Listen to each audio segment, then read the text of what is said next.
Recording start हो गया ना? हाँ ठीक है, ओके। यस। तो आज हम स्टार्ट कर रहे हैं एंगल बिटवीन वेक्टर्स। तो एटलीस्ट हमारे पास में एंगल फाइंड करने के लिए दो वेक्टर्स होने चाहिए ना।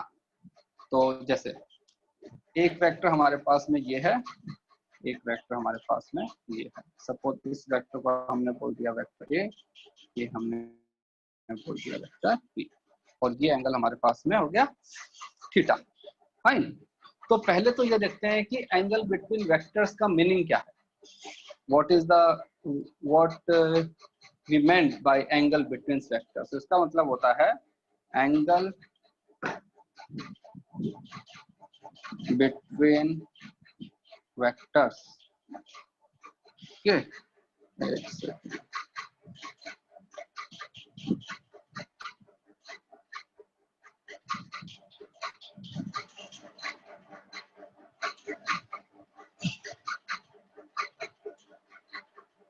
तो अगर मैं यहाँ पे लिखना चाहूँ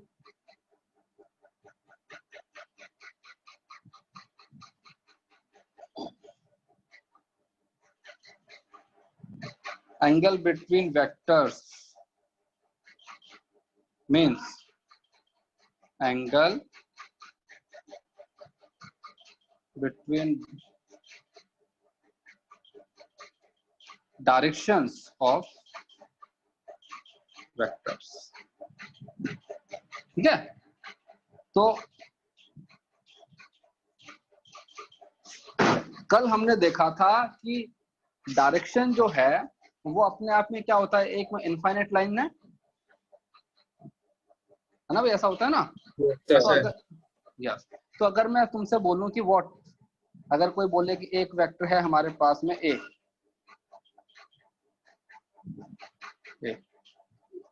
ये हमने बोला टुवर्ड्स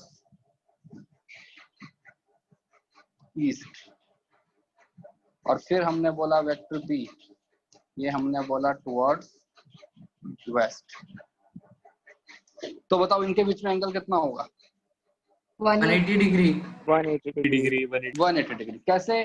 अगर ये हमारे पास में है ईस्ट, ठीक है, तो ये हमारे पास में क्या बन जाएगा? वेस्ट। और अगर मैं यहां से यहाँ पे आ रहा हूँ तो हमारा एंगल कितना बन जाएगा? 180। अगर मैं ऐसे ही बोलूं कि वेक्टर पी मेरे पास में है टुवर्ड्स ईस्ट और वेक्टर क्यू मेरे पास में है अपवर्ड्स, तो बताओ इनके बीच में एंगल कितना होगा? 90। हाँ 90 होगा। क्यों? जो हमारे पास में ईस्ट वेस्ट नॉर्थ साउथ होते हैं वो तो हमारे इन द प्लेन होते हैं ना, जिस प्लेन में तुम बैठे हो उसी प्लेन के अंदर है।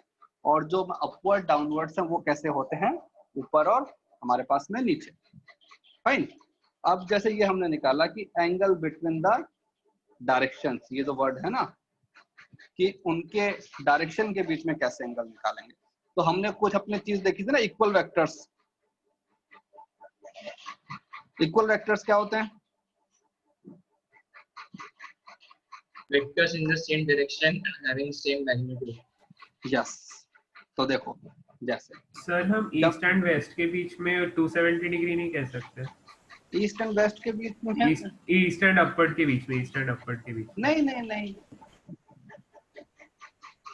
कैसे बोलोगे 270 डिग्री? हमको पता है कि ये है ना हमारे पास में, तो ये हमारे पास में सपोज ईस्ट, ये वेस्ट, ठीक है, ये नॉर्थ और ये साउथ, ये हमारे पास में होता है अपवर्ड। तो बताओ हमको किसके बीच में निकालना था? ईस्ट और इसके बीच में है ना आपके। तो यहाँ ये देखो, ये आया और यहाँ से यहाँ चला गया, तो इनके बीच में एंगल कितना है? 90 डिग्री। बट सर अगर आप उल्टी तरफ से जाओ तो फिर 270 हो जाएगा ना? तो उल्टी तरफ से 270। हाँ सर, तो हर उसके दो आंसर्स आएंगे क्या? नहीं, एक ही आंसर आएगा। अगर तुम डाउनवर्ड का पूछोगे तो कितना आएगा, इसका भी कितना आएगा, और 90 डिग्री आएगा। 270 डिग्री तो कभी आएगा ही नहीं। सर मैं बोल रहा हूँ नीचे से घूम के अगर मैं ऊपर गया तो उस केस में। तो नीचे से घूम के क्यों जाओगे? तो सर एंगल तो आप कैसे भी डिफाइन कर सकते हैं ना, हाँ, लेकिन फ्रेम ऑफ रेफरेंस। भाई अगर ये लाइन मेरे पास में है, ये लाइन मेरे पास में, सपोज इनके बीच में एंगल निकालना है, तो एक एंगल तो ये वाला बन गया, और एक एंगल कौन सा बन गया, ये वाला बन गया। तो ये एंगल अगर थीटा है तो ये कितना हो जाएगा, 180 माइनस थीटा। तो ये तो हो गया एंगल बिटवीन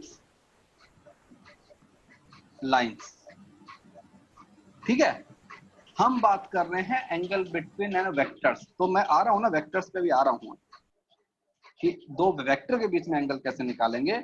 उसके लिए we have some rules. Okay, तो रूल्स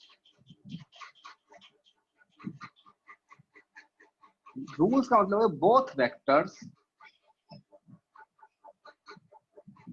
should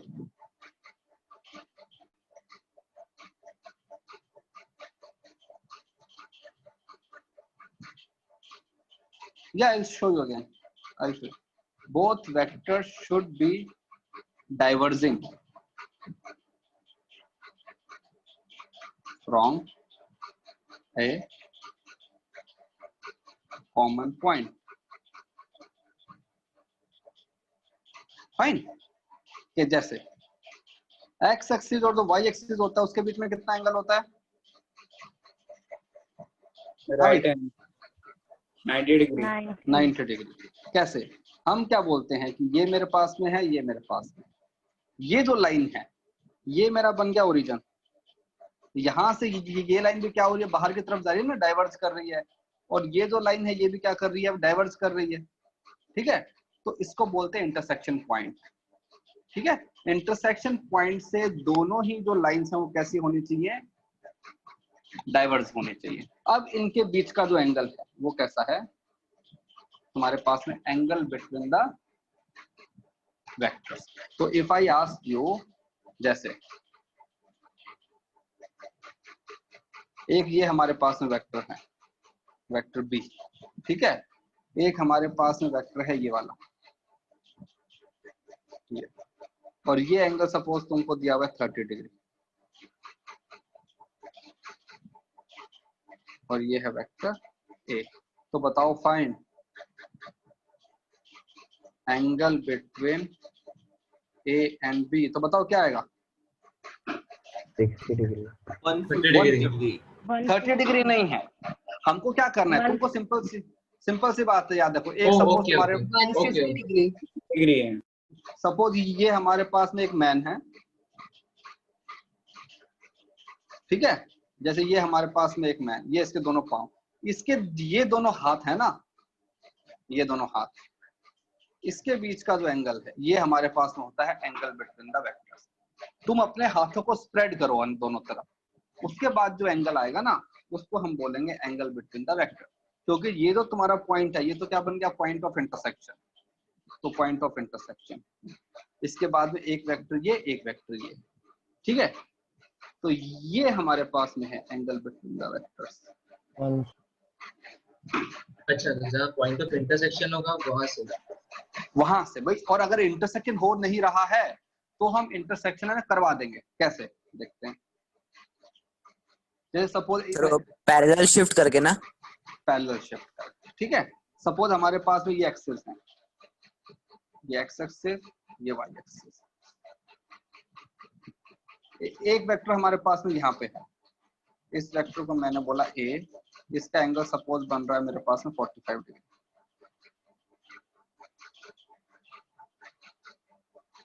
एक वेक्टर यहाँ है मेरे पास में, वेक्टर बी, और इसका एंगल मेरे पास में बन रहा मान लो अपने 60 डिग्री। ठीक है, now tell me what is the angle between vector A and vector B? अब तुम बोलोगे सर 105 डिग्री। सबसे पहले हाँ तुम बोलोगे कि सर ये दोनों वेक्टर तो इंटरसेक्ट ही नहीं कर रहे हैं, लेकिन हमने एक कॉन्सेप्ट में पढ़ा हुआ है इक्वल वेक्टर्स का। इक्वल वेक्टर्स क्या होते हैं, ऐसे वेक्टर जिनका मैग्नीट्यूड भी सेम है और उनका डायरेक्शन भी सेम है। ठीक है, तो ये जो लाइन है इसी के पैरेलल, अगर यहाँ पे अगर मैं एक लाइन बनाऊं ये, ठीक है, इसका एंगल कितना, 105 डिग्री ना। यस 105। तो देखो ये वाली लाइन, ये लाइन और ये लाइन कैसी है? दोनों पैरेलल हैं। पैरेलल। दो वेक्टर अगर पैरेलल होते हैं तो हम क्या बोलते हैं? ये दोनों पैरेलल वेक्टर हैं। इसका मैग्नीट्यूड अगर b है, इसका मैग्नीट्यूड, ठीक है, ये इसका मैग्नीट्यूड b, अगर मैं इसका मैग्नीट्यूड भी कर दूं b, तो मतलब दो वेक्टर जिनका मैग्नीट्यूड भी सेम है और वो दोनों कैसे पैरेलल, तो वो वेक्टर क्या बन जाते हैं? Equal vector. तो ये मेरे पास में बन गया b वेक्टर। तो इसको बोलते हैं पैरेलल शिफ्ट। इस लाइन को मैंने यहाँ पे शिफ्ट कर दिया पैरेलल।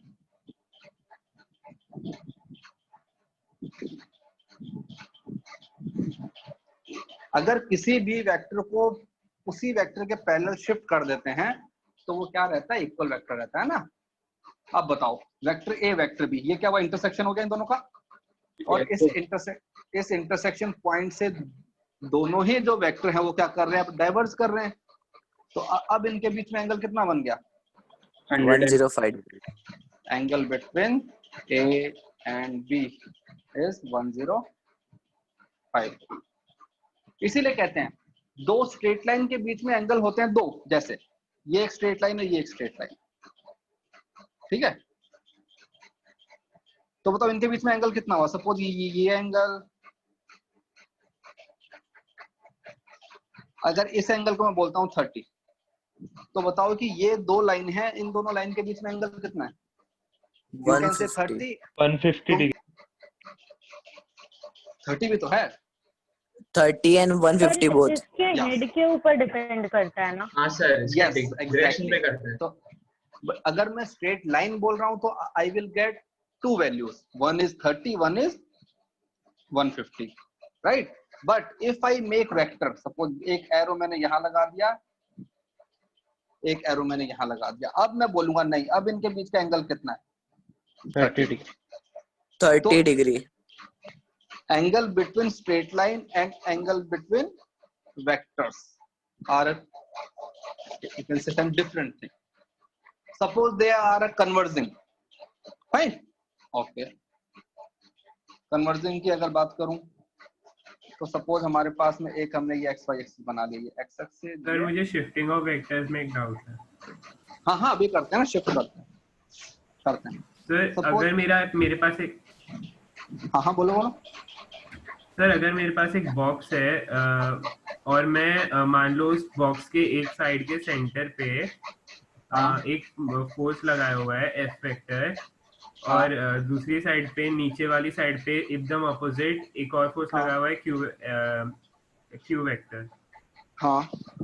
और अभी वो दोनों सेंटर पे उस बॉक्स के, बट अगर मैं शिफ्टिंग ऑफ वेक्टर करके दोनों को ऑपोजिट एजेस पे ले जाऊं और सेम डायरेक्शन रखूं, तो फिर ओवरऑल रिजल्ट तो अलग होएगा ना? यस, नहीं, तुम बोलोगे कि इन सब का जो है ना रिजल्टेंट आएगा दैट वुड बी सेम, क्योंकि जो दो वेक्टर का जो है ना रिजल्टेंट आता, तुम बोलते हो ना किसी भी बॉडी पे लगने वाला resultant force equal to mass into acceleration, तो उस ऑब्जेक्ट का जो एक्सेलरेशन है वो जो पहले आ रहा था अभी भी उतना ही आएगा। नहीं सर, बट इस केस में तो एक केस में अगर कॉर्नर पे और सेंटर में, तो दोनों केस में कोई फर्क नहीं पड़ता। नहीं, तुम्हारा जो है ना रिजल्टेंट आएगा वो सेम आएगा। ये हम कहते हैं जब सेंटर ऑफ मास चैप्टर करेंगे तो प्रूव कर देंगे कि तुम किसी भी पॉइंट पे लगाओ, अगर तुमने पैरेलली शिफ्ट किया है तो तुम्हारा आंसर सेम आएगा, ठीक है। तो जैसे कन्वर्जिंग वाला देखें, मान लो एक वेक्टर ये, इसका एंगल यहां से बन रहा है 30 डिग्री, ठीक है, और एक वेक्टर सपोज यहां से मैंने ले लिया, इस वेक्टर को सपोज मैंने बोल दिया b, और इसका एंगल बन रहा है 45 डिग्री। तो बताओ what is the angle between vector a and vector b? 75। कैसे? रिफ्लेक्स एंगल आएगा, रिफ्लेक्स एंगल आएगा। हाँ, रिफ्लेक्स एंगल आएगा सर। रिफ्लेक्स एंगल क्या होता है? 360 माइनस ओरिजिनल वैल्यू, फिर 75 डिग्री आएगा। देखो, नहीं, हमको जो चीज सिखाई गई है हम उसी को करेंगे। हमको क्या सिखाया गया है कि हम किसी पॉइंट पे इंटरसेक्शन करवाएंगे और यहाँ से ये दोनों वेक्टर कैसे होने चाहिए, डाइवर्ज होने चाहिए, राइट। ओके, अब मैंने क्या किया, देखो ये तो वेक्टर है मेरा वेक्टर बी, क्या इस वेक्टर को मैं यहाँ पे अपने और लगा सकता हूँ? सपोज इसका जो मैग्नीट्यूड है वो मैग्नीट्यूड अगर बी है, इसका मैग्नीट्यूड भी हो गया बी। ये वेक्टर, ये वाला वेक्टर और ये वाला वेक्टर, ये दोनों कैसे पैरेलल वेक्टर है ना भाई, दोनों वेक्टर, ये वेक्टर और ये वेक्टर दोनों एक ही लाइन में है ना। ये वाला वेक्टर और ये वाला वेक्टर, इनके बीच में एंगल कितना है, 0, क्योंकि ये दोनों एक ही लाइन के अलाउंग, और इसका मैग्नीट्यूड भी बी है, इसका मैग्नीट्यूड भी बी है, तो मतलब क्या हुआ, इक्वल वेक्टर, ये वेक्टर इक्वल है, चाहे मैं इसको एनालाइज करूं या मैं इसको एनालाइज करूं, एक ही बात है। वैसे मैंने इसका इक्वल वेक्टर बनाया, वो मैंने इसी लाइन के अलाउंग। सर ए और बी का ये हेड किधर है? हेड तो ये देखो ना, जहाँ पे एरो तुम्हारा खत्म होता है वहां की तरफ होता है ना, कहाँ की तरफ, मतलब कि ये लगा रखा है एरो लगा के, इधर लगा रखा है ना। तो सर आंसर 75 सर डिग्री वो जो रहेगा। ब्लैक से लिखा है ना, तो ब्लैक वाले में जो ओरिजिन पे है वो उसका हेड हुआ ना। यस यस यस भाई, ये है ना एरो, इस एरो का मतलब होता है वेक्टर यहाँ की तरफ जा रहा है। ओके सर, हाँ तो समझ देखो गए। इसका मैग्नीट्यूड है ए, सपोज मैंने इसका मैग्नीट्यूड भी कर दिया ए, तो ये वाला वेक्टर और ये वाला वेक्टर कैसे हो गए, इक्वल हो गए। तो चाहे मैं इन दोनों के बीच में एंगल निकालूं या मैं इन दोनों के बीच में एंगल निकालूं, एक ही बात है। तो ये एंगल 45, तो ये एंगल भी 45, ये एंगल 30, तो ये एंगल भी 30, तो हमारा आंसर कितना आ गया, 75। हाँ भाई, कोई डाउट किसी को? No, sir. No sir. हाँ sir the Actually, angle very- between vectors हाँ, वो हमेशा 180 से छोटा ही रहेगा ना। Angle between the vectors, if vectors are in a plane, तो एंगल जो है वो 0 से 180 के बीच में ही रहता है, ठीक है। तो अगर मैं और यहाँ पे आ अगर जाऊँ, वो वाइज जेड एक्सिस है तो भाई देखो दो लाइन है ना, वो तो हमारी मर्जी है ना, फिर हम अलग एक्स वाई या फिर प्लेन को ले लेंगे ना। तो यहाँ पे बात करूं तो तुम बोलोगे कि थीटा जो है वो कहां से कहां तक जा सकता है, 0 से लेकर 180 डिग्री, ठीक है भाई। कोई भी दो लाइन है, दो लाइन हमेशा कैसे रहेंगी, एक ही अपने प्लेन में रहेंगे ना। हाँ, two lines are always lie in a plane, और एक प्लेन के अंदर जो एंगल बनता है वो कितना बनता है टोटल अपना 360 डिग्री। तो मैं क्या करता हूँ कि अपना ऊपर से 180 लेता हूँ और नीचे से अपना 180 लेता हूँ, तो जो वैल्यू छोटी होती है वो मेरा आंसर हो जाता है। जैसे इसके और एग्जांपल करते हैं अभी।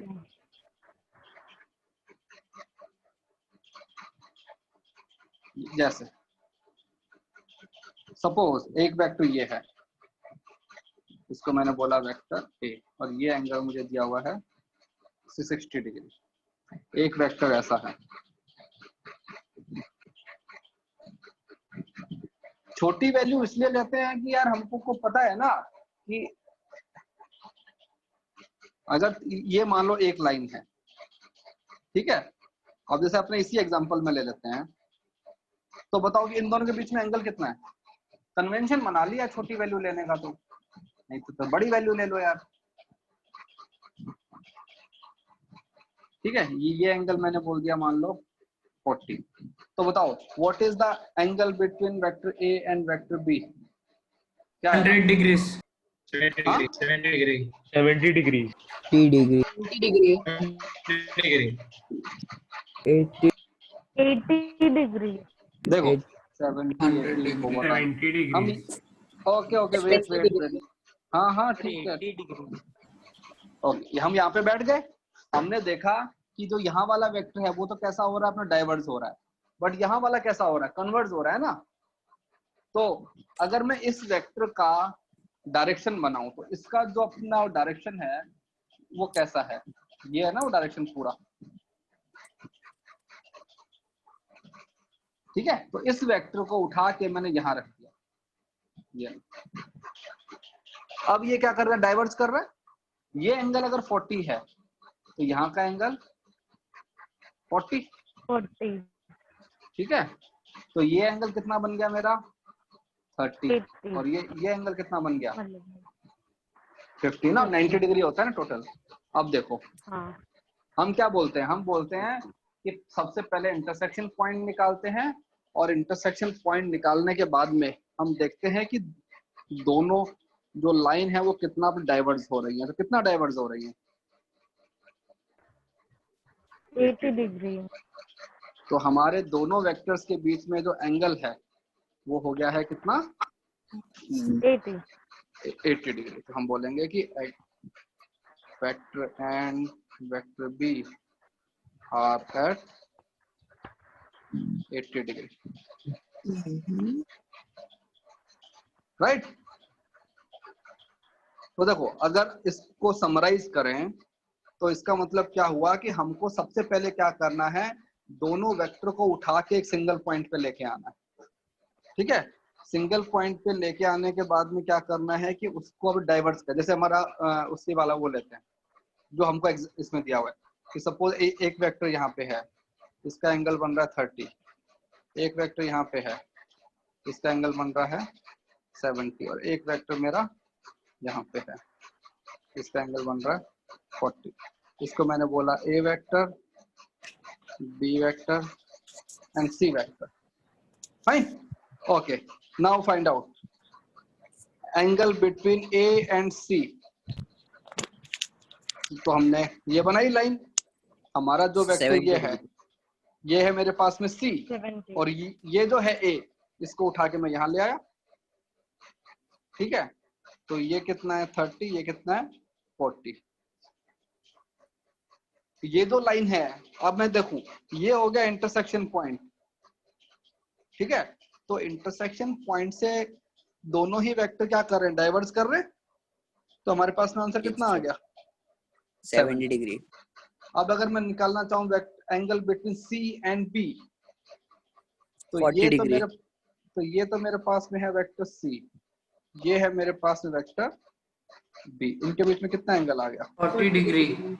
40 डिग्री। क्यों, उसका 70 बन रहा है, इसका 30 बन रहा है, फाइन। हाँ भाई, अब बताओ yes sir.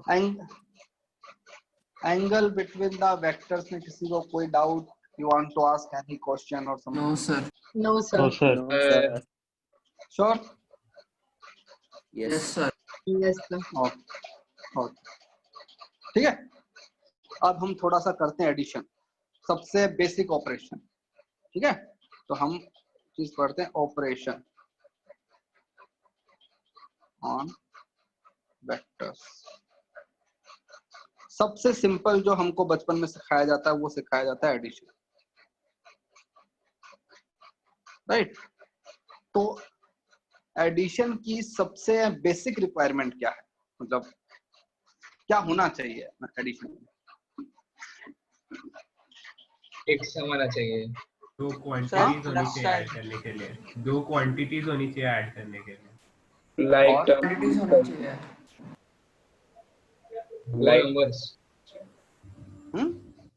Like terms. Like मतलब कि जो भी तुम्हारी फिजिकल क्वांटिटीज हैं वो क्वांटिटीज तुम्हारी सेम होनी चाहिए, राइट। तुम डिस्टेंस में डिस्टेंस को ऐड करते हो ना भाई, जैसे कि यस सर। तुम ऐसे लिखते हो ना कि 5 एप्पल प्लस 6 एप्पल, ये इक्वल टू क्या बनता है 11 एप्पल। तो ये फिजिकल क्वांटिटी और ये फिजिकल क्वांटिटी कैसी होनी चाहिए, सेम। तो अगर मान लो ये क्वांटिटी स्केलर है तो इसको भी क्या होना पड़ेगा, स्केलर होना पड़ेगा, और हमारे पास में आउटपुट भी क्या आएगा, स्केलर। लेकिन हम क्या कर रहे हैं, वेक्टर एडिशन कर रहे हैं। तो जब वेक्टर एडिशन कर रहे हैं तो ये क्वांटिटी अगर मेरे पास में वेक्टर है तो सेकंड वाली क्वांटिटी भी कैसी होनी पड़ेगी, वेक्टर होनी पड़ेगी ना। और इन दोनों का जो रिजल्टेंट आ गया, सपोज उसको मैंने बोल दिया आर, तो ये अगर वेक्टर है, ये अगर वेक्टर है, तो इन दोनों वेक्टर्स का जो एडिशन आएगा वो भी क्या होना चाहिए, वेक्टर। फाइन। अब अपने एडिशन, जैसे जो अपना सिंपल एडिशन क्या होता है, सिंपल एडिशन के बारे में तुमको क्या पता है? तुम लिखते हो कि 5 + 6 = 11 होता है ना? हाँ भाई, हाँ सर, होता हाँ है। सर, यस, हाँ सर, हाँ सर। कैसे होता है? तो जब छोटे बच्चे होते हैं तो अपन सिखाते हैं ना, 1 2 3 4 5 6, ठीक है, 1 2 3 4 5। अब इनका एडिशन करना है तो हम काउंट करते हैं 1 2 3 4 5 6 7 8 9 10 11। तो हम इसको लिख देते हैं कि ये हमारे पास में 11 बन गया, राइट? यस ऐसे करते हैं। फिर यस हमको सर। फिर हमको अपने फिर हमको सब्ट्रैक्शन सिखाया गया कि 7 - 2 कितना होता है। तो पहले हमने 1 2 3 4 5 6 7, ठीक है। फिर क्या, -2 है तो माइनस में क्या करते हैं, इसको कट किया, इसको कट किया।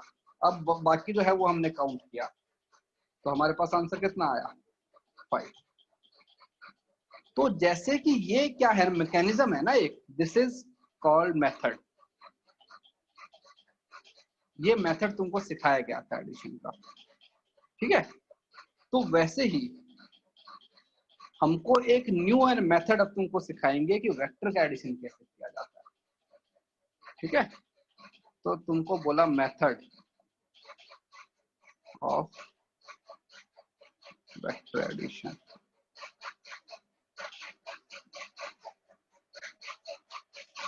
वेक्टर एडिशन एक जो चीज है वो थोड़ी सी डिफरेंट है, सिंपल एडिशन से थोड़ा सा डिफरेंट है।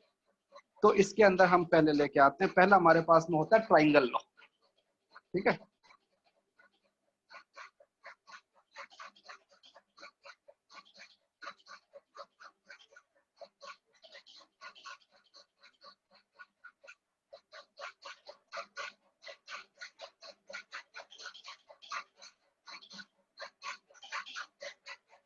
Triangle law of vector addition.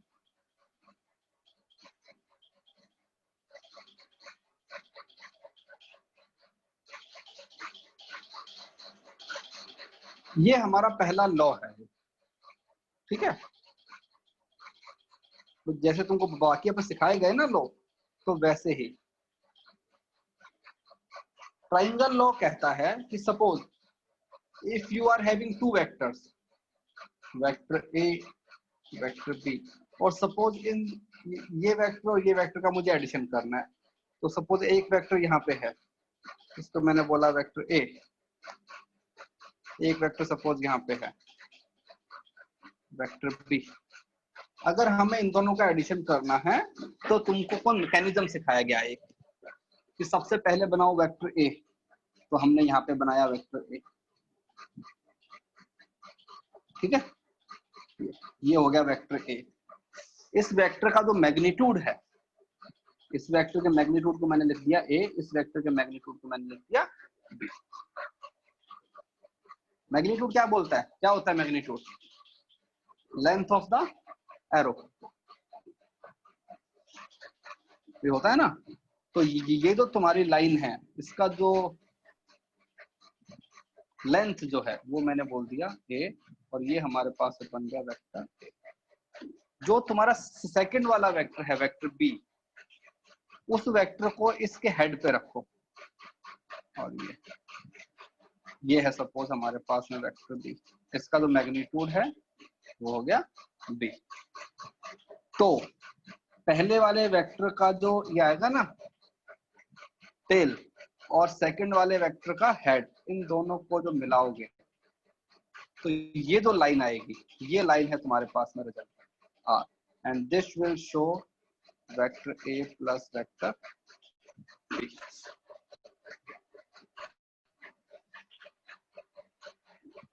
ठीक है। तो हमारा कहते हैं ट्राइंगल लॉ क्या कहता है, जैसे यहाँ पे अगर अपने इसको लिखें तो जो हमारा ट्राइंगल लॉ का स्टेटमेंट क्या है, वो कहता है कि पुट वेक्टर ए फर्स्ट, ठीक है। इसके बाद क्या करना है,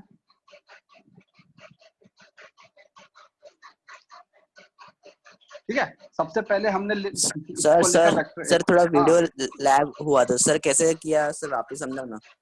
हाँ देखो, सबसे पहले हमने इसको रखा, हमने रखा वेक्टर ए फर्स्ट, तो हमने जो वेक्टर ये था ना ए, इसको पहले रख दिया, ठीक है। Then yes sir. Put tell,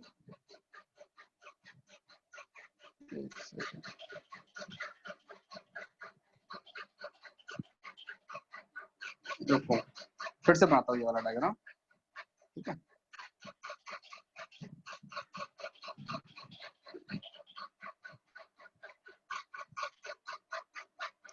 सबसे पहले हमने यहाँ पे रखा वेक्टर ए, ये हमारे पास में वेक्टर ए। फिर हमने उठाया वेक्टर बी को, वेक्टर बी को हमने ऐसे रखा कि वो यहाँ पे आया, इसको हमने रखा वेक्टर बी। मतलब वेक्टर ए का हेड और वेक्टर बी का टेल वो हमारे पास में एक साथ आ गए, ठीक है। अब हमने क्या बोला कि इन दोनों का जो रिजल्टेंट आएगा वो ये आएगा, ये जो वेक्टर है आर वेक्टर, ये क्या शो करेगा, vector A plus vector B. कैसे, इसको थोड़ा सा डेफिनेशन में लिखें तो हम ऐसे लिखेंगे यहाँ पे कि स्टेप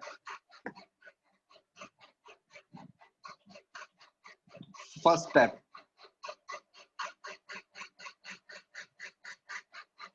पुट वेक्टर ए, ठीक है।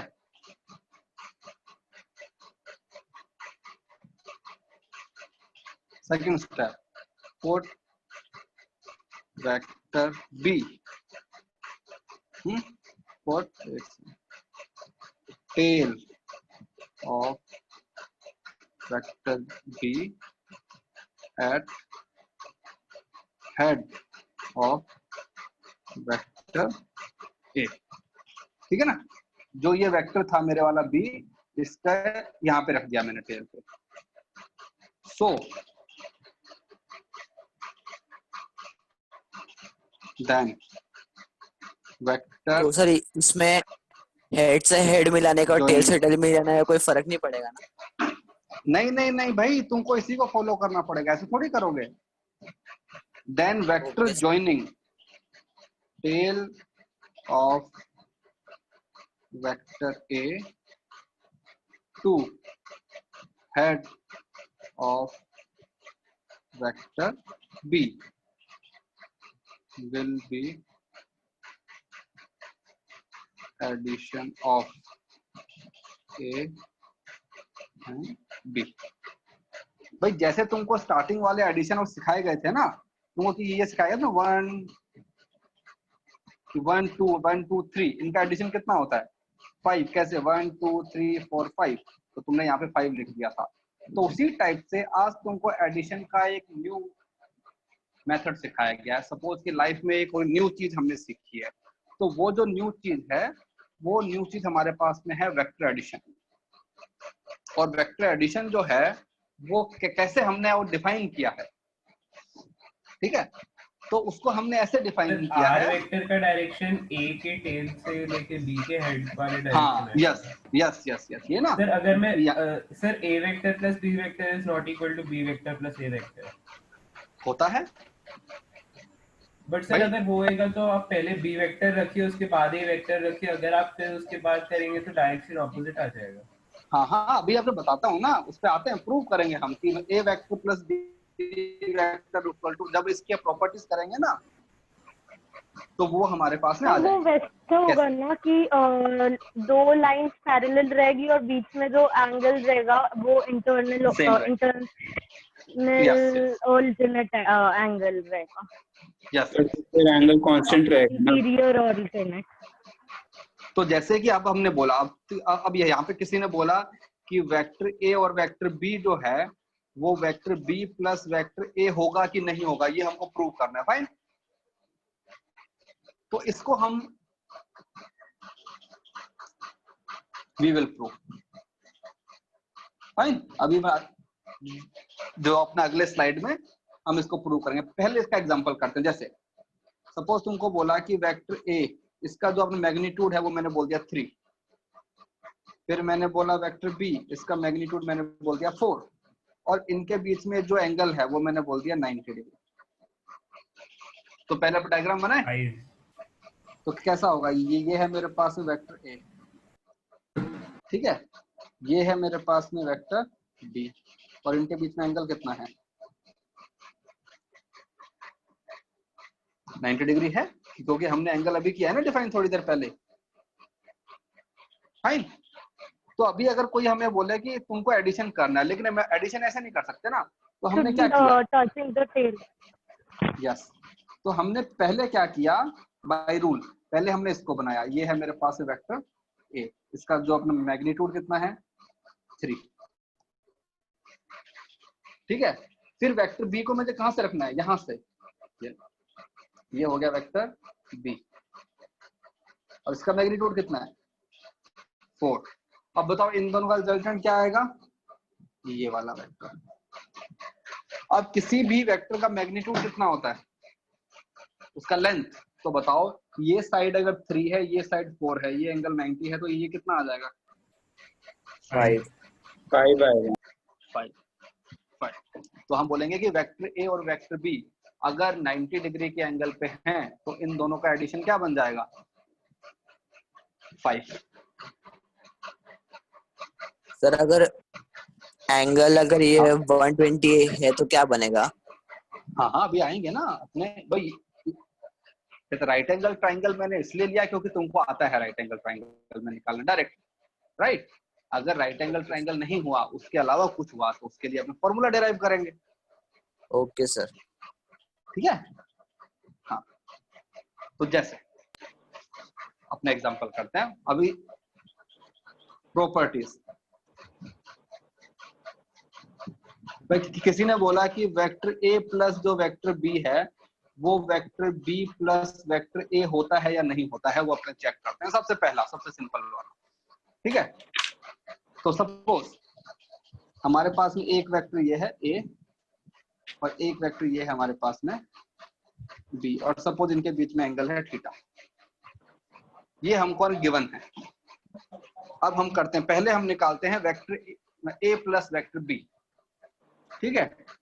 तो कैसा आएगा, सबसे पहले सपोज ये हमने एक स्ट्रेट लाइन बना दी, ठीक है। यहाँ पे हमने एक ले लिया पॉइंट, ये पॉइंट ले लिया, तो यहाँ से लेकर, और सपोज अब कलर चेंज कर लेते हैं, ये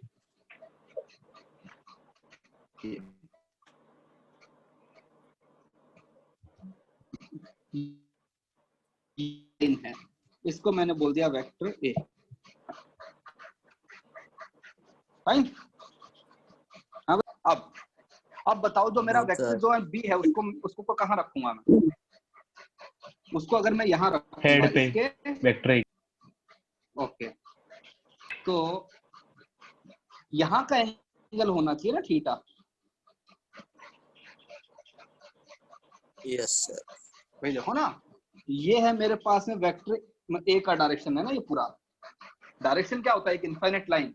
तो इस इनफाइनाइट लाइन से कितने एंगल पे होता हूँ, मैं हूँ वेक्टर बी पे। तो अपने इन दोनों का रिजल्टेंट क्या बन जाएगा, इन दोनों का रिजल्टेंट बन गया ये लाइन। इन दोनों का जो अपना रिजल्टेंट बनेगा वो ये बन, ये है मेरे पास वेक्टर आर, जिसको मैंने बोला vector A plus vector B. Okay fine. अब yes sir. Sir resultant vector का डायरेक्शन हमेशा सेम ही रहेगा क्या, ऐसे? यही वाला रहेगा ना एरो, इसको मिलाना है और इसको मिलाना है। ये जो लाइन आ रही है, तुमको बताया था ना, कोई भी वेक्टर को अगर ग्राफिकल फॉर्म में रिप्रेजेंट करते हैं तो उसका जो लेंथ है वो तो रिप्रेजेंट करता है मैग्नीट्यूड को, और जो उसका मतलब एक एरो है वो अपने रिप्रेजेंट करता है डायरेक्शन, है ना। अब देखो, अब हम डायरेक्शन ए के टेल से बी के हेड तक ही रहेगा। यस यस, नहीं भाई देखो, डायरेक्शन जो चीज है वो तो इनफाइनाइट है ना। तुमने बोला कि यार टुवर्ड्स ईस्ट, तो ईस्ट तो अपना इनफाइनाइट डायरेक्शन है ना। नहीं सर, मतलब वो उसके तरफ रहेगा ना, वो इनफाइनाइट ही है। बस नहीं ना, डायरेक्शन इनफाइनाइट है, लेकिन ये जो वेक्टर है ये इतना ही है। हाँ, समझा। भाई अगर तुम बोलते हो कि तुम्हारे पास एक पोल है जिसकी हाइट है 100 मीटर, कहाँ की तरफ में? अपवर्ड। तो जो मतलब अपवर्ड जो डायरेक्शन है वो तो इनफाइनाइट है ना, लेकिन तुम्हारा जो पोल है वो तो 100 मीटर तक ही है। तो ये हमारा वेक्टर है जिसका जो लेंथ जो है, जो मैग्नीट्यूड है, वो तो इतना ही है भाई। अब देखो, अब हम करते हैं vector B plus vector A. तो हमने क्या किया, इसी उसमें लेके आ गए लाइन में, हमने क्या हुआ, इसी लाइन को अपने फिर से बनाया।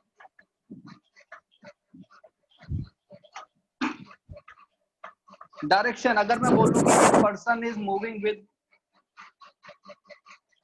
ये सपोज हमने अपने एक्सेस बना दिया, ठीक है, इसको तुम क्या बोलते हो? सपोज इसको मैंने बोला ईस्ट, इसको मैंने बोला वेस्ट, तो ये तो इनफाइनाइट लाइन है ना, ये तो इनफाइनाइट तक जा रही है। भाई अगर तुम्हारा जो वेक्टर है उसका मैग्नीट्यूड अगर 5 हुआ तो वो मान लो इतना सा बन गया।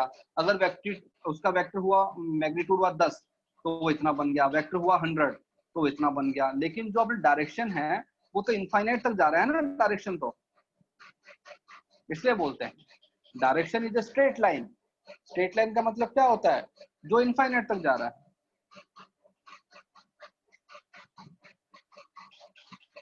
तो देखो अब हम ये जो चीज है इसको करते हैं। तो हमने एक स्ट्रेट लाइन बनाई, अब मैंने इस वाले वेक्टर को बना दिया, बी को बना दिया। ये है मेरे पास बी, ये मेरे पास में वेक्टर बी, फाइन, ओके। अब क्या करना है, जो मेरा वेक्टर है ए, उसको कहां पे रखना है? इसके हेड पे। तो मैंने यहां पे रख दिया इसके हेड पे। ये हो गया वेक्टर ए। अब मैं इस पॉइंट को इससे मिलाऊंगा, तो ये क्या बन गया मेरे पास में? आर। ये बन गया मेरे पास में vector B plus vector A. हाँ भाई सही है। अब देखो ये वाली लाइन और ये वाली लाइन, ये दोनों कैसी पैरेलल है ना?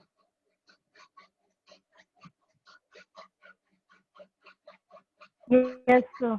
Yes sir. तो ये लाइन और ये लाइन दोनों पैरेलल हैं, इसका मैग्नीट्यूड और इसका मैग्नीट्यूड भी सेम है। तो दो वेक्टर जो पैरेलल हैं और उनका मैग्नीट्यूड भी सेम है, तो वो वेक्टर कैसे होते हैं? इक्वल वेक्टर्स होते हैं। तो देख लो, मतलब कि a plus B equal to अपना b प्लस ए। इसलिए हम बोलते हैं कि वेक्टर b और वेक्टर a जो है वो दोनों, यस हाँ, यही हमारे पास अब पैरेललोग्राम मेथड है। कौन सी चीज को एक्सप्लेन करना है अभी बताओ? सर ये जो अभी आप लिख रहे थे वो। तो ये तो मैं यही लिख रहा हूँ, ऊपर वाली चीजें तो लिखी है। मेरे को करना है वेक्टर b प्लस ए। तो पहले मैंने बनाया वेक्टर b, ये वाला, ये है ना ऊपर बनाया हुआ है ये वाला, ये।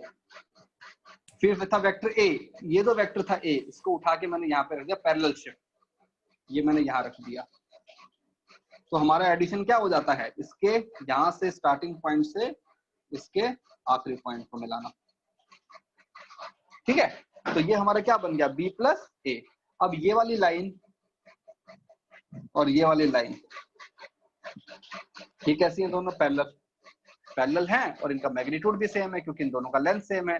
तो ये वेक्टर और ये वेक्टर कैसे हैं? Equal vector. इसीलिए हमने बोला vector a plus B equal to b plus A. हाँ क्या बोल रहे हो? इस vector diagram is compulsory. Obviously यार, इसके बिना तुम क्वेश्चन कैसे करोगे? डायग्राम के बिना जरूरी है ना डायग्राम तो।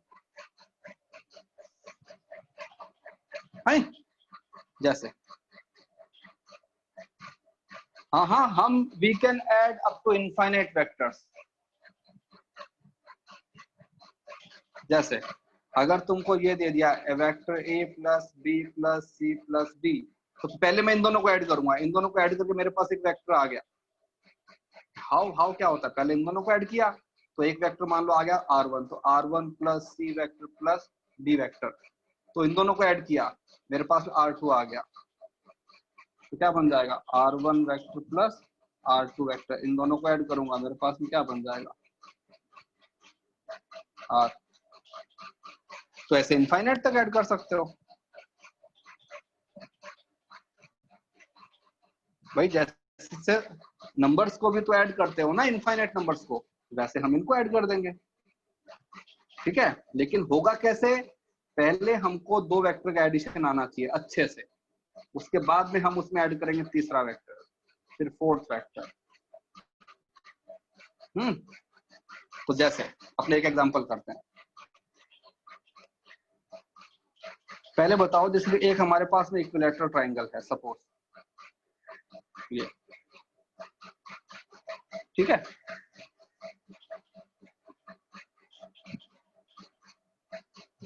ये है मेरे पास में एक वेक्टर ए, ये वेक्टर बी, ये वेक्टर सी। तो बताओ what is the angle between vector A and vector B?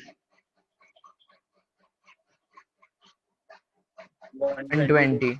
120 degree. और अगर मैं यहाँ पे लिख दूं कि वेक्टर ए का मैग्नीट्यूड इज वेक्टर बी का मैग्नीट्यूड इज वेक्टर सी का मैग्नीट्यूड, मतलब क्या हुआ कि ट्राइंगल की तीनों जो साइड्स हैं वो सेम हैं।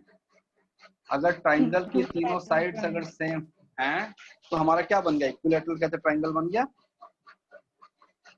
और इक्विलैटरल ट्राइंगल बन गया तो अब इसमें निकालता हूँ कोई भी दो साइड के बीच में एंगल। तो पहले मैंने निकाला vector A and vector B. बताओ इसके बीच में एंगल कैसे निकालेंगे?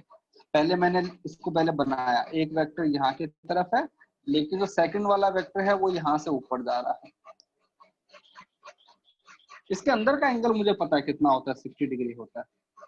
लेकिन हमारी जो अपनी डेफिनेशन कहती है वो क्या बोलती है कि इनका जो इंटरसेक्शन पॉइंट है, राइट, वहां से हमको क्या करना चाहिए, वेक्टर को डाइवर्ज होना चाहिए ना दोनों को। हाँ सर, डाइवर्ज। तो हमने क्या, तो मैंने क्या किया, इस वाले वेक्टर को तो ऐसे रखा मैंने, इस वाले वेक्टर को यहां से उठा के मैंने यहां रख दिया, ये यहां रख दिया, ठीक है। अब देखो, अब तुम्हारा इंटरसेक्शन पॉइंट क्या बन गया, ये वाला। ये वेक्टर भी बाहर जा रहा है, ये वेक्टर भी बाहर जा रहा है, both the vectors are diverging. ये एंगल 60 है तो इनके बीच में एंगल कितना हो गया, 120 हो गया, फाइन। 120। Yes, okay. यस अब मुझे अपने ट्राइंगल लॉ से बताओ कि vector A plus vector B का जो समेशन है वो क्या होगा? वेक्टर सी रहेगा लेकिन वो ऑपोजिट साइड में रहेगा, डायरेक्शन लाइन में।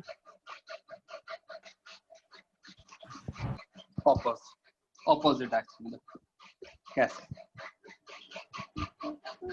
यस, पिक एंड ड्रॉप ही है वेक्टर्स में पूरा। तो हमने पहले क्या किया, हमने लिखा ये है मेरे पास में वेक्टर ए, ये है मेरे पास में वेक्टर बी, ठीक है। ये एंगल कितना है, 60 डिग्री। ये जो एंगल है ये कितना है, 120 डिग्री। तो हमारे अब ट्राइंगल लॉ से, ट्राइंगल लॉ क्या कहता है कि वेक्टर ए और वेक्टर बी का एडिशन क्या होना चाहिए, ए के स्टार्टिंग पॉइंट से और वेक्टर बी, और इसमें ये लगा दिया हमने एरो। तो ये मेरे पास में क्या बन गया, vector A plus vector B. और इसका मैग्नीट्यूड कितना आएगा,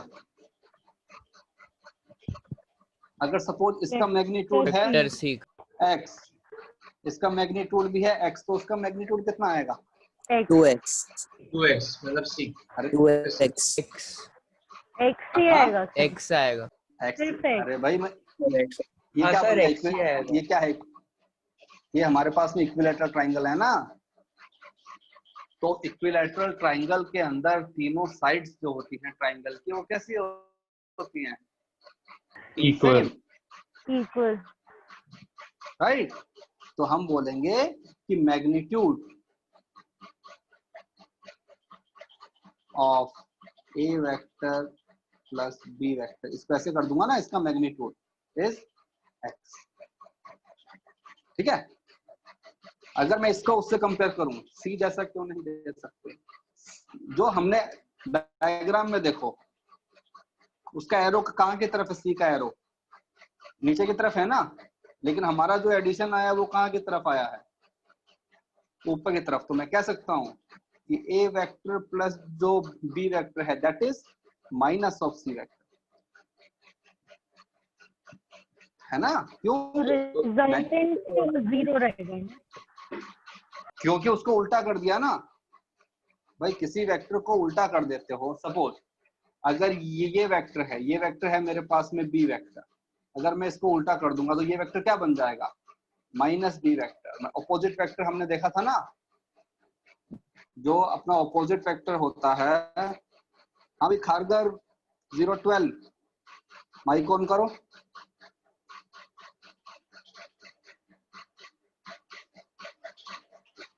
खारगर 012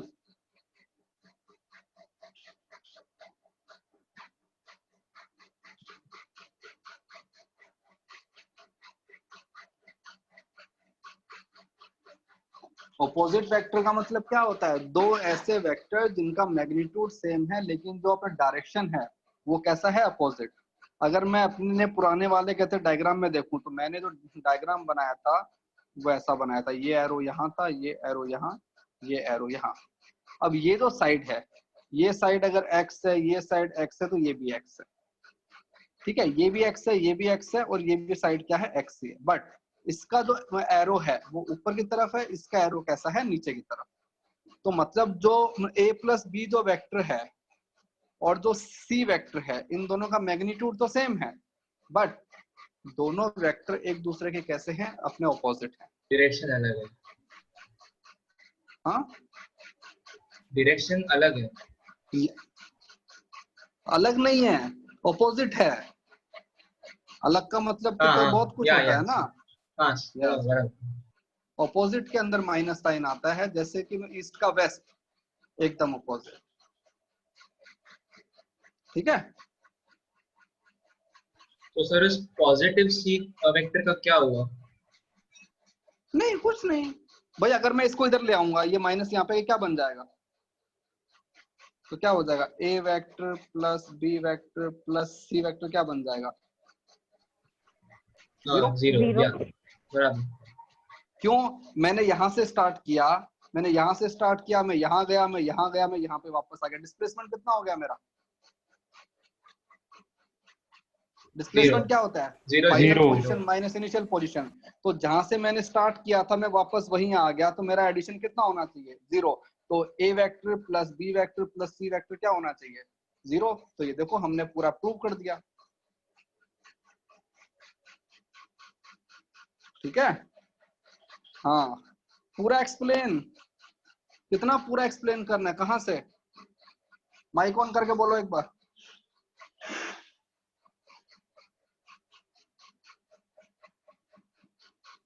स्टार्टिंग से। अरे एक बार माइक को अपना ऑन करो।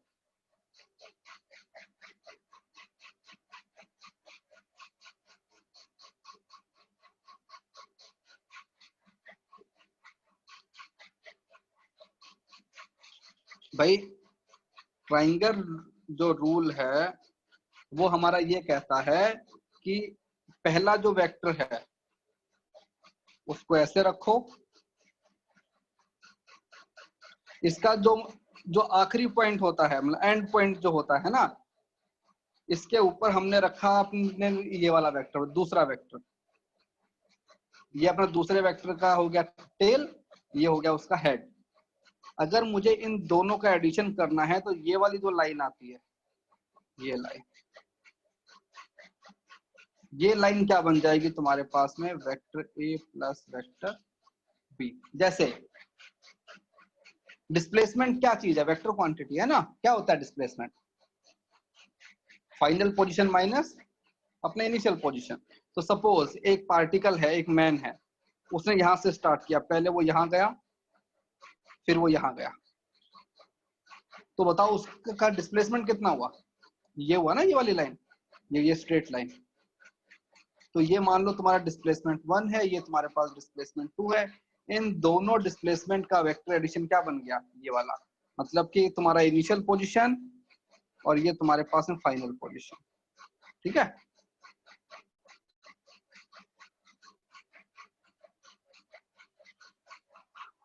अब हमको जैसा ट्रायंगल मिलेगा वैसा हम काम करते जाएंगे। कहते हैं अगर मान लो कहते राइट एंगल ट्रायंगल मिला, ये एंगल अगर 90 है, ये है ए, ये है, सारे के सारे वेक्टर्स के लिए एप्लीकेबल है ये।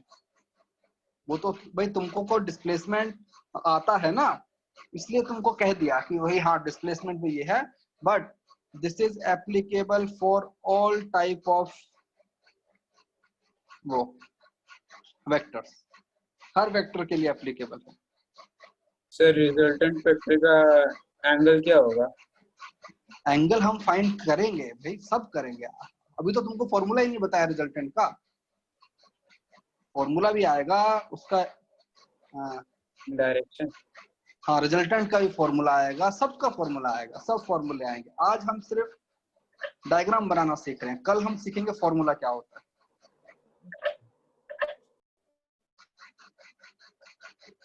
इसका रिजल्टेंट यही है, रिजल्टेंट का मतलब ये एडिशन होता है ना, जब तुम्हारे 2 + 3 इसका रिजल्टेंट क्या बन गया 5, राइट? तो रिजल्टेंट का मतलब होता है addition.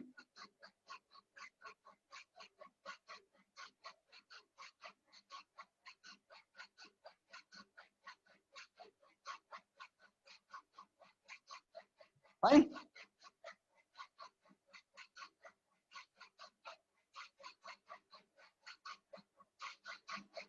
angle of R is just angle of R and A in triangle, right? Yes, ये तुम्हारे पास से बन गया रिजल्टेंट वेक्टर। अब इसका एंगल ये जो भी आएगा कैसे आएगा वो हम बाद में देखेंगे, ठीक है? इसको अल्फा बोल दो सपोज, और ये इनके बीच का एंगल हो गया थीटा। तो मैं अल्फा कैसे आएगा वो हम अपने बाद में देखें। भाई इक्विलैटरल ट्राइंगल में तो मुझे अपने पता होता है ना, एक वेक्टर ये है, एक वेक्टर ये है, इनका एडिशन क्या होता है, स्टार्टिंग पॉइंट से एंड पॉइंट को मिला दिया। तो मुझे पता है ना कि ये साइड भी x है, ये साइड भी x है, ये एंगल अगर 60 डिग्री है तो इस साइड को x होना ही पड़ेगा, तभी तो इक्विलैटरल ट्राइंगल बनेगा। भाई ये साइड x है, ये साइड x है, मतलब कि ये एंगल थीटा और ये एंगल थीटा ना आइसोसेलेस ट्राइंगल में होता है ना। अगर तुम्हारी दोनों साइड सेम है तो दोनों एंगल भी सेम होने पड़ेंगे। तो इन तीनों का समेशन करके 180 कर दो, तो तुम्हारे पास में इसकी वैल्यू भी कितनी आएगी 60, इसकी वैल्यू भी कितनी आएगी 60।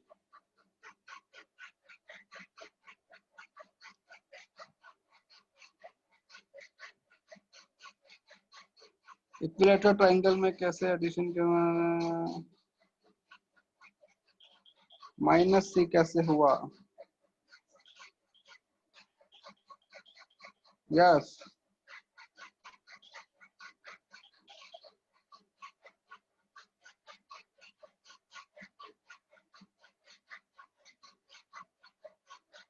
ओके। एक सिंपल, सपोज हमारे पास में एक ट्राइंगल ये है और एक ट्राइंगल ये है, इसको मैंने बोला ये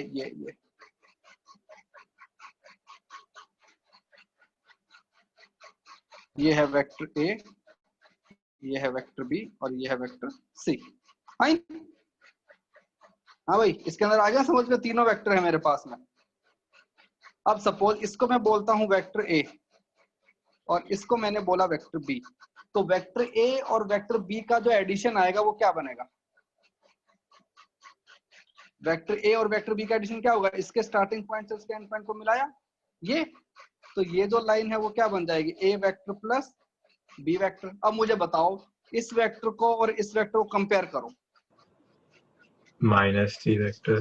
भाई ये वेक्टर और ये वेक्टर इसका मैग्नीट्यूड सेम है, देखो ना ये लेंथ और ये जो लेंथ है सेम है, बट इसमें कहाँ की तरफ है एरो, ऊपर, डायरेक्शन डिफरेंट है, अपोजिट डायरेक्शन है इसमें अपोजिट। तो जब हमारे पास में अपोजिट वेक्टर होते हैं तो कैसे लिखते हैं, माइनस साइन लगा देते हैं ना।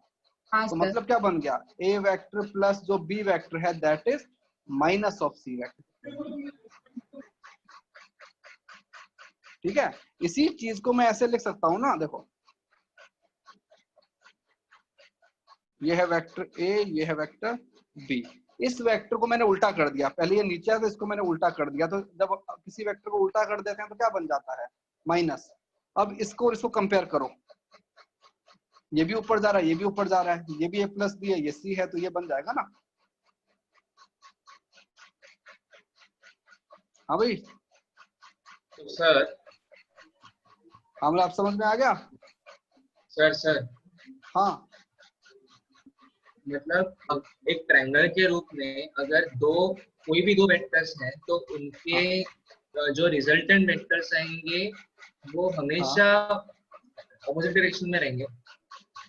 भाई हमारा रूल यही तो कहता है ना कि इसके स्टार्टिंग पॉइंट को इसके एंड पॉइंट से मिला दो, बस जो वेक्टर आएगा। अब वो मतलब कि अपने ऑपोजिट है, जीरो है, क्या है, वो तो आगे की बात है ना, छोटा है अच्छा। बड़ा है, क्या फर्क। ओके ये हमारे पास में वो चीज, ओके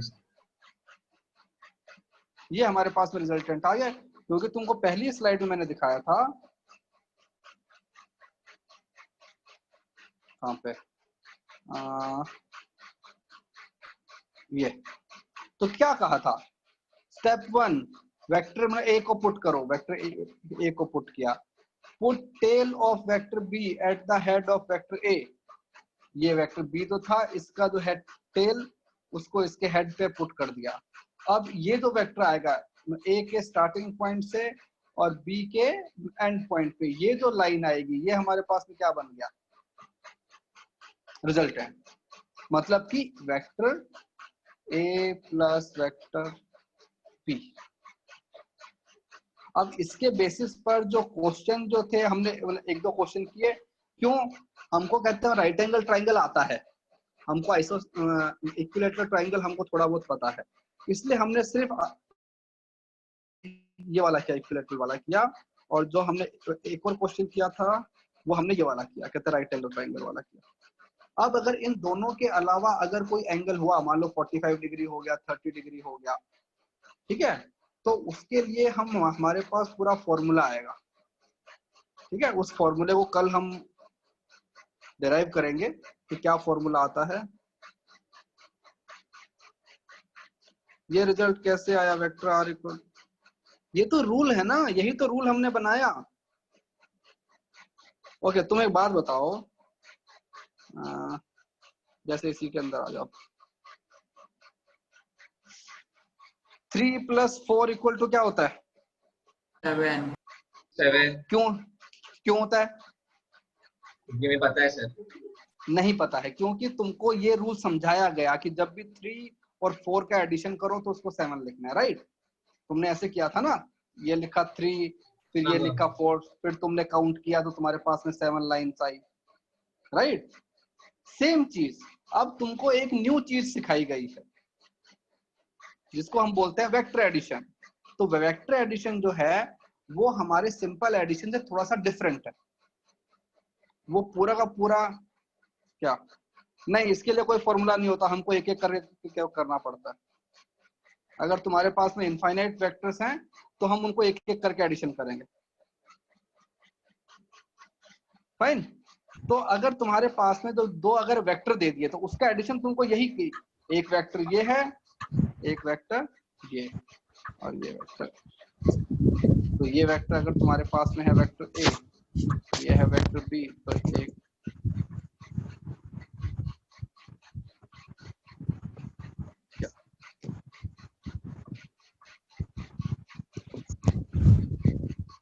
डिराइव, अरे देखो सबसे पहले बात, तुमको इनफाइनाइट वेक्टर का समेशन करने के लिए हमारे पास में है मेथड्स हैं, we don't need any formula, ठीक है। लेकिन वो जो मेथड्स है वो अभी तुमको करवाएंगे, ऐसा नहीं है कि वो आज ही करने वाले हैं हम, इट विल टेक टाइम। तो पहले तुमको 2 वेक्टर का समेशन तो सिखाएं, उसके बाद ही तो 3 का, 4 का, 5 का सिखाएंगे, ठीक है। बताओ इतने के अंदर कुछ डाउट है? No sir. No sir. हाँ, तो हम जो वेक्टर एडिशन है पहले हम करेंगे 2 वेक्टर का, फिर करेंगे उसके बाद में अगर हमारे पास में मल्टीपल वेक्टर्स आ गए तो हम क्या करेंगे, 4-5 वेक्टर आ गए तो क्या करेंगे। वेक्टर हमारा देखो अभी तो हमारे पास जो वेक्टर है वो अकेले किसमें, प्लेन में है। सपोज हमारे वेक्टर अपने 3D में होंगे तो क्या करेंगे, तो हम सारे करेंगे, ठीक है, बट स्लोली स्लोली ना। आज पहले ही दिन अगर तुमको आज 3D समेशन सिखा दूंगा तो कैसे कर पाओगे, ठीक है। क्या लिख रहे हो, वेक्टर एडिशन नॉर्मल एडिशन से कैसे अलग है, क्योंकि स्केलर और वेक्टर, अगर तुमको बोला 4 न्यूटन और 5 न्यूटन का इफेक्ट क्या होगा, यू कैन नॉट टेल। इसीलिए तो हमने स्केलर और वेक्टर दो क्वांटिटी बनाई थी कि दोनों के अंदर अकेले मैग्नीट्यूड से काम नहीं चलता है, ठीक है। एडिशन के लिए वेक्टर्स को एक ही ओरिजिन से ओरिजिनेट होगा क्या, नहीं, कोई कंपलसरी नहीं है, सब अलग अलग हो सकते हैं। सपोज किसी आदमी ने तुम्हारे पाँव पे फोर्स लगाया, किसी ने कहते हैं सिर पे फोर्स लगाया, दोनों ही वेक्टर का जो पॉइंट ऑफ एक्शन है सेम नहीं है, बट फिर भी उसका रिजल्टेंट हम फाइंड आउट कर सकते हैं।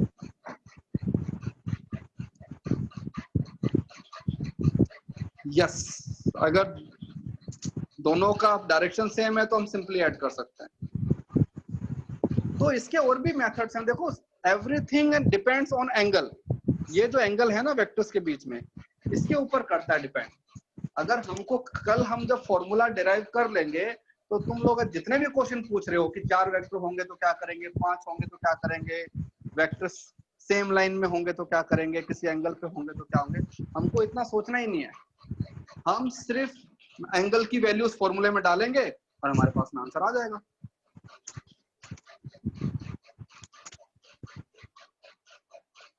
ठीक है,